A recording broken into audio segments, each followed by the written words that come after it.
Ada apa-apa pertanyaan, saya telah menyampaikan ucapan dasar yang saya kira agak panjang daripada biasa, tapi menyentuh banyak perkara yang kita anggap penting dari segi Parti Bersatu. Kepada ahli-ahli, pesanan-pesanan yang saya telah sampaikan ialah untuk terus berpegang pada prinsip-prinsip yang kita utamakan. Saya tak payah nak jelaskan satu persatu, semua telah pun saya sebutkan dalam ucapan tadi. Dan juga apa pendirian Bersatu berkaitan dengan perkara-perkara yang utama dari segi apa yang terkandung dalam perlembagaan, soal pengasingan kuasa eksekutif, legislatif dan judiciary. Juga saya telah pun menyampaikan pandangan saya tentang beberapa perkara yang penting supaya dasar kemakmuran bersama yang sudah pun diterima sebagai dasar kebangsaan negara kita diteruskan, malahan terus diperkukuhkan. Inilah untuk menentukan supaya rakyat Malaysia, tak kira apa kaum, latar belakang dan keturunan, mendapat layanan yang adil, layanan yang saksama dari segi pembahagian kekayaan dan ekonomi dalam negara kita. Juga saya telah menyentuh tentang perkara-perkara yang agak hangat dibincangkan, dan pendirian kita berhubung dengan kereta api laju, HSR dan DNB yang saya lihat dipolitikkan oleh pihak-pihak tertentu. Kita ambil pendirian yang tegas bahawa apa yang telah diputuskan di waktu saya menjadi Perdana Menteri itu adalah keputusan kerajaan dan tidak ada melibatkan perkara-perkara yang ditafsirkan oleh pihak tertentu sama seperti 1MDB, jauh panggang dari api. Itu bukan satu perbandingan. Mungkin mereka nak mengalihkan perkara yang biasanya orang tahu tentang skandal 1MDB pada perkara yang sebenarnya tak ada kaitan langsung dan bukan pun skandal. Jadi ada beberapa perkara yang lain itu telah pun saya sebutkan, dan saya harap media dapat menyampaikan apa yang telah pun saya sebutkan pada khalayak rakyat Malaysia. Okey. Boleh ulas sikit mungkin pandangan Tan Sri mengenai perkembangan politik semasa. Satu dia kita melihat pertambahan ataupun melebarkan sayapnya oleh Parti Warisan di Semenanjung, dan juga pendaftaran parti muda yang perlu dibuat dalam tempoh 14 hari. Jadi peluang Bersatu sendiri untuk pilihan raya akan datang. Ya, itu satu perkara yang bersandarkan pada undang-undang dan perlembagaan negara. Siapa saja berhak untuk orang kata menguruskan parti masing-masing ikut undang-undang yang ada. Kalau ada hasrat mereka untuk mengembangkan sayap itu adalah perkara parti yang demikian. Mungkin ada tujuan dan perkara tertentu mereka buat begitu, terserah. Walaupun akhirnya sama ada dia akan mendapat sokongan ataupun tidak di kalangan rakyat dan pengundi, adalah terserah pada rakyat jelata. Demikian juga penubuhan parti baru muda. Ini Menteri KDN pun ada di sini, mungkin boleh nak jelaskan apa perkara. Yang lain ialah tentang apa yang kita harapkan Parti Bersatu, ialah kita akan, orang kata, berpegang pada prinsip-prinsip yang agak penting dari segi integriti, menentang rasuah, penyalahgunaan kuasa, di samping kita mendukung apa yang terkandung dalam perlembagaan. Ini saya ulang, bukan pertama kali tapi sudah beberapa kali, untuk memberi peringatan kepada ahli Bersatu dan juga rakyat jelata tentang apakah Bersatu itu sebenarnya, what we stand for, what we fight for. Ini bagi saya ialah untuk meningkatkan keyakinan orang ramai bahawa mereka boleh berharap, meletakkan harapan, cita-cita mereka untuk menjadi lebih berjaya kepada apa yang diperjuangkan oleh Perikatan Nasional dan juga oleh Bersatu. Dan kita telah sebutkan dalam ucapan saya tadi tentang kita telah mulakan langkah pertama kita di Sabah, walaupun agak relatively sebuah parti yang agak muda. Di waktu itu Perikatan Nasional hanya baru 3 minggu dan nampak penerimaan rakyat Sabah penting bagi kita kerana mereka menunjukkan keyakinan, kepercayaan, dan sampai hari ini saya kira pimpinan kerajaan negeri di bawah Dato' Haji G adalah kerajaan yang berkesan. Kemudian itu apa yang berlaku di Negeri Melaka, saya tak payah ulang lagi lah. Pendek kata bahawa kita percaya bahawa dengan adanya sikap rakyat Malaysia yang lebih faham, yang ada pengetahuan, yang ada pengalaman, maka mereka tahu untuk sekali menentukan siapa yang mereka boleh yakin dan percaya untuk merajui negara ke hadapan ini. Jadi lanskap politik negara sudah banyak berubah. Ini saya jelaskan panjang lebar dalam ucapan tadi. Dan sebab itu kita tekankan dalam persidangan ini soal mengukuhkan kerjasama dalam Perikatan Nasional, kerana tidak ada sesuatu parti politik mana pun boleh berdiri sendiri untuk bentuk kerajaan. No single party can form the government. Zaman sebegitu mungkin sudah berlalu, tetapi satu bentuk koalisi yang mana semua pihak berkongsi bersama-sama. Saya sebutkan tidak ada abang besar, no big brother. We are equal, tapi atas dasar kerjasama itu kita yakin kita boleh bina masa depan negara kita yang lebih adil, lebih baik, lebih maju. Jadi sebab itu kita sudah bersedia. Saya ulangkan apa yang saya sebut tadi supaya rakyat yang tahu dan dengar faham apa pendirian kita, dan kita harap mereka akan memberi sokongan kepada Bersatu dan juga pada Perikatan Nasional. Mengenai banjir, ramai pihak, terutama kalau dilihat di komen-komen media sosial, mengatakan kerajaan lambat memulurkan bantuan banjir ini. Apa komentar Sri? Katanya semalam, kata silap saya, ada press conference yang Perdana Menteri buat. Bagaimana kita tahu, kemungkinan ialah kerana kita tak begitu mengikuti dekat tentang apa yang berlaku. Tapi selepas itu banjir ini berlaku hampir di semua tempat dalam negara kita, dan keadaan orang tak bersedia dan sebagainya. Jadi soal penting sekarang ini ialah apa yang kerajaan harus lakukan. Pertama, yang penting menyelamatkan nyawa. Keduanya lah memberikan bantuan. Dan saya kira waktu kita bercakap sini pun masih berjalan operasi penyelamatan dan juga bantuan-bantuan yang sedang dibuat. Jadi saya tak nak kata cepat ke lambat, macam-macam perkara, tapi yang penting perkara itu masih dihadapi pada waktu sekarang, dan sebab segera yang boleh agensi-agensi penyelamat yang ada, yang saya tahu sudah tertubuh lama, yang ada pengalaman, harus dapat menjalankan tugas secara yang berkesan. Tadi saya telah umumkan kesediaan Bersatu untuk menyumbang buat permulaan RM1,000,000. Tak besar, tapi token, dan kita harap nanti ada badan-badan korporat yang tampil ke depan. Yang saya tahu Malaysia ni agak sikap pemurah. Bila sampai malapetaka dan sebagainya, mereka akan tampil segera untuk menolong. Saya dah kerahkan jentera parti. Tadi pun saya sebut kalau mereka terpaksa meninggalkan mesyuarat ini kerana berlaku di kawasan mereka itu keadaan yang cukup teruk, mereka bertinggalkan majlis. Tak apa. Dan kalau mereka tak nak berucap pun di sini pun tak apa. Tapi ini kerana perlembagaan parti dan ini ikut Akta Pertubuhan 1966, kita teruskan. But we hope the meeting will not be too lengthy lah. Cakap pun tadi orang Sabah pun saya fikir tak sampai 10 minit pun, 5 minit dia dah selesai. Itu harapan saya.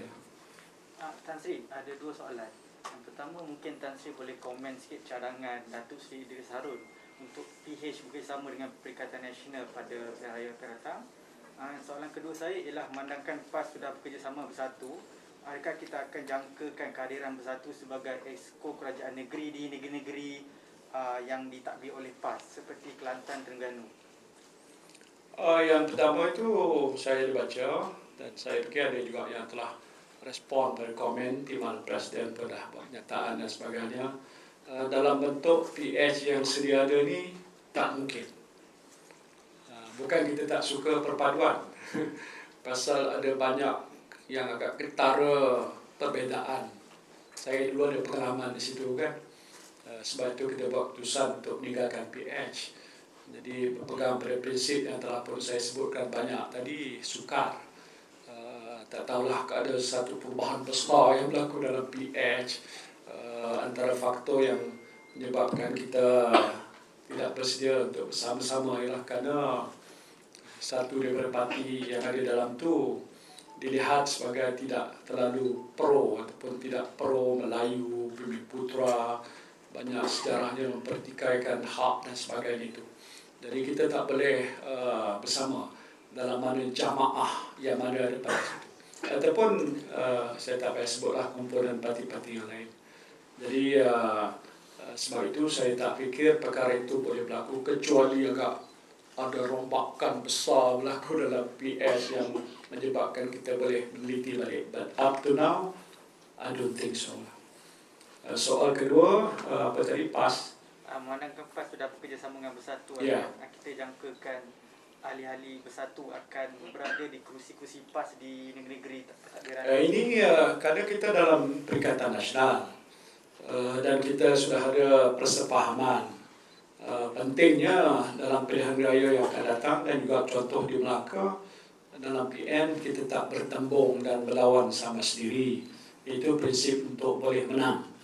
Jadi bagi negeri-negeri seperti yang di utara yang dikatakan negeri di mana PAS memimpin, bersatu memang ada di situ. Ada ahli, ada bahagian, ramai hadir sini pun datang di kawasan-kawasan di mana kerajaan PAS mentadbirkan negeri.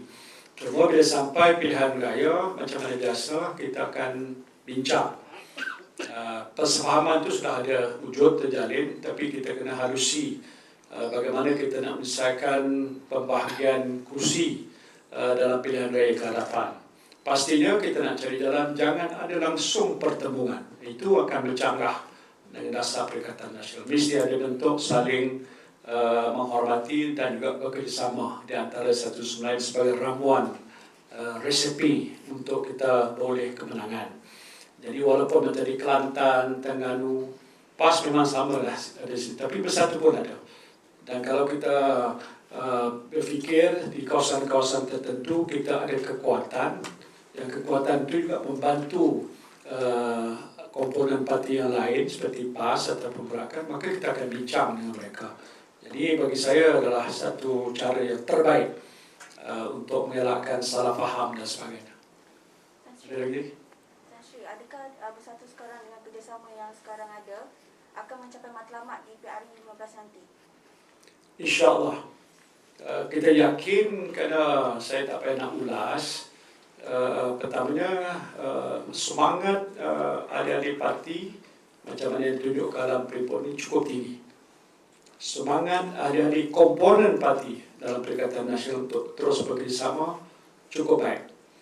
Malahan komitmen PAS dan Gerakan lepas saja pilihan raya negeri Melaka meningkat dan berkata istiqamah terus kekal bersama kita. Tadi dalam ucapan saya telah sebutkan perkara itu. Dan saya fikir dengan sebab kesatuan dan perpaduan yang kokoh ini berikan kita satu jaminan yang lebih baik untuk kita beroleh kemenangan di banyak kursi di Semenanjung dan juga di Sabah. Malahan di Sarawak kita bersetuju tidak akan bertanding di Sarawak dalam pilihan raya negeri. Cuma di pilihan raya umum ke hadapan, ini perkara yang akan kita rundingkan juga dengan kerajaan GPS yang ada di sana.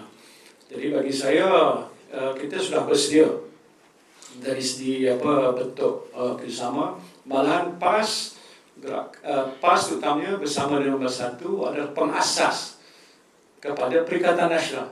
Dia bukan masuk, dia bersatu dengan PAS, tubuh Perikatan Nasional, lepas itu disertai oleh rakan-rakan yang lain. Jadi saya kira ini petanda yang cukup baik bahawa Perikatan Nasional adalah sebuah gabungan parti politik yang jitu, yang kuat, yang kokoh, yang ada cita-cita yang satu dan tidak bercanggah di antara satu sama lain.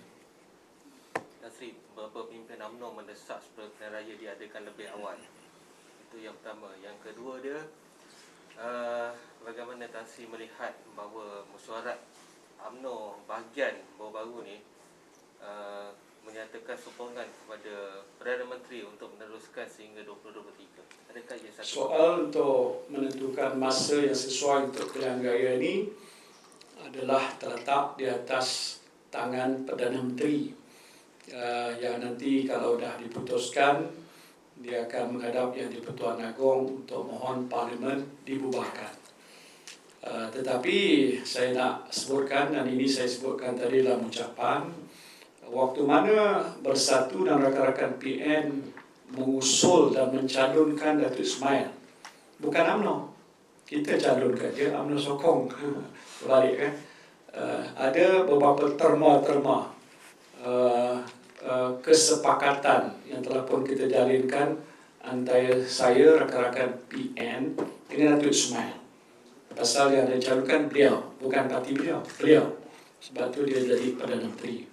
Jadi walau apapun pandangan ataupun desakan oleh parti UMNO, pemimpin UMNO ataupun sesiapa pun, berdasarkan pada apa yang saya sebutkan tadi, itu harus dibincang dan dirunding. UMNO ada 42, tolak 1 Tengku Razali, katalah 42 juga. Kita ada 72. Kalau ikut kiraan aritmetik yang mudah, itu lagi besar daripada 42 kan. Tapi tak apa, kerana kita nak menyelamatkan negara, nak stabilkan politik, kita benarkan dan kita sokong Datuk Ismail bagaimana saya ucapkan tadi. Jadi saya fikir bila sudah sampai masa yang sesuai dan kita boleh berjumpa dengan Perdana Menteri untuk bincang perkara itu secara bersama-sama. Dia mungkin ambil kira juga lah pandangan UMNO dan sebagainya itu pasal dia naik presiden. Tapi jangan lupa juga kita juga adalah komponen yang besar yang sepatutnya diberikan penghormatan untuk membuat keputusan yang besar sebegitu. Alright? Okay. Satu lagi soalan. As we know, UMNO mempunyai sokongan yang kukuh di kawasan luar bandar, especially people like Datuk Seri Najib, walaupun dia didapati bersalah di mahkamah. So apakah strategi Bersatu untuk tarik pengundi-pengundi dari luar bandar untuk pergi ke Bersatu instead of UMNO? Ya, kita dah wujud walaupun 5 tahun. Tadi Sultan Agong dah umumkan ahli kita meningkat bertambah pesat. Dan ini membuktikan menimbul atau satu kepercayaan, petanda kepercayaan, trust dan confident masyarakat Melayu dan Bumiputera dan juga pribumi di Sabah dan Sarawak terhadap Bersatu. Ya mungkin awalnya sebahagiannya orang UMNO. Di depan kita ni nampak muka UMNO dulu. Tetapi sebahagian besar ahli kita bukan ahli parti-parti politik mana pun, terutama anak-anak muda. Pasal apa? Pasal dia ada idealisme dan dilihat Bersatu dan PN boleh memperjuangkan nasib mereka. Jadi kita tidak bimbang dengan soal itu. Tak apalah apa yang UMNO nak lakukan. Mungkin setengah daripada tokoh mereka ada pengaruh. Itu biasalah. Tapi walaupun begitu, jangan orang kata perkecilkan atau perlekehkan parti-parti yang lain. Saya tak pernah perlekehkan, walaupun saya tahu mereka juga berusaha. Jadi saya tidak rasa bimbang. Sebab itu di Melaka kita ambil cabaran untuk 3 penjuru yang majoriti kan, ada lagi lain 3 penjuru, dan terbukti bahawa walaupun kita tak berjaya menambah bilangan, tapi penganalisis yang saya sebutkan dalam ucapan saya tadi telah membuat kajian mendalam yang menunjukkan bahawa trend sokongan yang agak besar dilihat beralih kepada Bersatu ataupun rakan-rakan dalam Perikatan Nasional, termasuk PAS. tak payah saya ulas lagi itu pasal dia punya majoriti yang kita kalah pun tak besar. UMNO tidak meningkat dengan mendadak. Itulah dia punya pertusan. Jadi sebab itu berdasarkan teori itu kita yakin kita mampu untuk berhadapan dengan sesiapa saja lawan parti politik di negara kita. Alright, Okay guys? thank you. Thank you.